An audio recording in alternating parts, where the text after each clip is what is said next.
نشرف الآن باستضافة أهم شعراء العصر الحديث، شخصية أضاءت ساحة الشعر بإبداعها وسجلت اسمها في سجل الحضارة والثقافة العربية، الشاعر الكبير أحمد تيمور.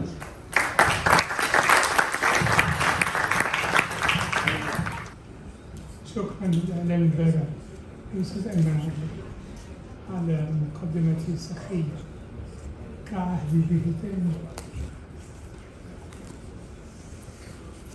الحقيقة كل الامتنان والعرفان صاحب المعالي مستشار الجليل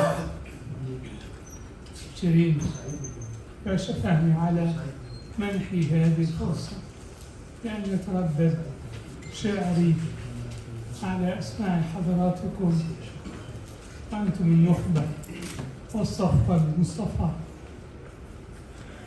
أعتذر مقدما عن صوتي المجهد لأنني حديث التعافي من عارض صحي لم يكن سهل.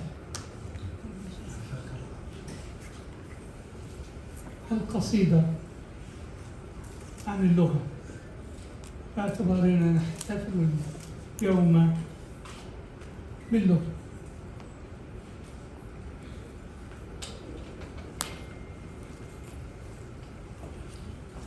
هي اللغة الفكر والشعر وهي الكلام، هي اللغة الأبجدية أحرفها تتشكل ما ليس يحصى من المفردات كما يتشكل في صفحات السماء الغمام. هي اللغة مفردات قواميسها ودفاترنا، والذي يتولد بينهما من مشاحنة ووئام.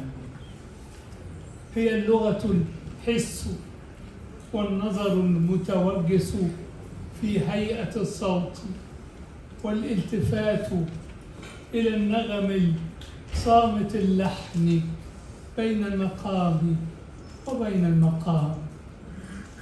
هي اللغة السفر السرمدي إلى الله، فهي الصلاة على ركنها الجسر بين السماوات والأرض قام.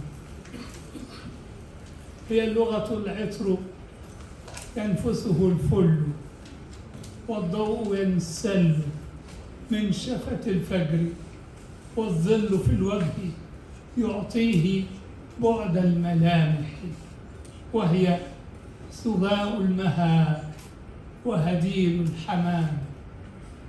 هي اللغة الوعي، هي اللغة الوعي والسعي بين السريرة والجهر، والرعي في كلأ الكلمات لكي ينبت اللحم حيا على ما يركبه فكرنا من عظام. هي اللغة النفي للغربة البشرية، فهي مناجاتنا للطبيعة، تفسيرنا للظواهر، أسلوبنا في التخاطر، وهي طريقتنا في الغرام. سألت النحاة عن الحب، سألت النحاة عن الحب، قالوا هو الكاتب العبقري، كتابته في الرخام تحرر منه التماثيل ناطقة تعبر الهوة المستحيلة بين الرؤى والرخام. سألت عن الفي وكيف تجر الذي بعدها سيبويه، فرد الخليل بن أحمد في العشق تأتي المجرات مجرورة من كواكبها عاشقات البريد، تطوف بقلب الحبيب وتلقي عليه السلام. فقلب الحبيب هو النجم ينبض نبضا على ضوئه يعرف النيزك الضال مسكنه في الظلام. وحين أسير أنا متأبطا القمر ناقص الاستدارة مرتجلا بيت شعر يصير القمر ناقص الاستدارة إذا ما وصلت لقافيتي بدرا تمام.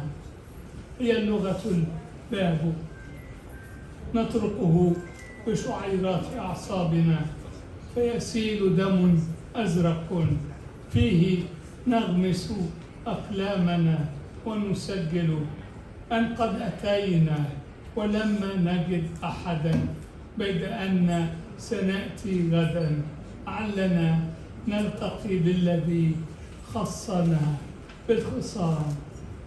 هي اللغة الحلم نسعى إليه لنخرجه من حرير الوسائد نوقظه من سبات المنام ليمشي والناس في الطرقات يحل طلاسم أحوالهم ويفض أحاجي وقائعهم وينظم فوضاهم في الزحام. هي اللغة الثورة المستمرة في العقل من أجل عقل جديد يعاين ما يختفي تحت سطح اصطلاحاتنا ودلالاتها من نظام. هي اللغة الخلق والبعث بينهما الموت حين نعيش تكرر ألفاظنا، الموت حين نعيش تكرر ألفاظنا دون ذائقة تتحرى التزاجة. إن معايشة المتكرر موت زؤام. يعود الزمان غلام إذا ما اندهشنا أمام العبارة والاستعارة. يعود الزمان غلاما إذا ما اندهشنا أمام العبارة والاستعارة. ما أينع الوصف بالشعر يا سادتي والزمان غلام. وكل النساء صبايا ملاح وكل الحكايات عشق مباح وكل دوال كروم قنان مدان وكل شفاه الكلام كؤوس حلال بها اللثم. من قال إن نبيذ الحروف حرام حروف تعتق فيها الحديث الفصيح لأكثر من 1000 عام.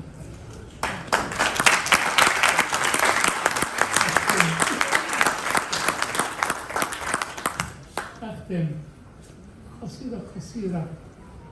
شرفني دولة الدكتور عصام شرف مؤخرا بأن ضمنها في صفحة: يا مصرنا يا قبلة السماء على خد البسيط، يا شمعة خضراء في قلب الخريطة.